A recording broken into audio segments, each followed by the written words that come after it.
ما كان محمد أبا أحد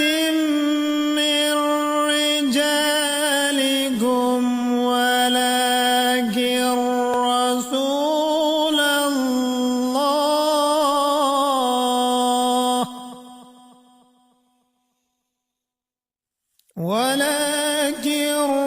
رسول الله وخاتم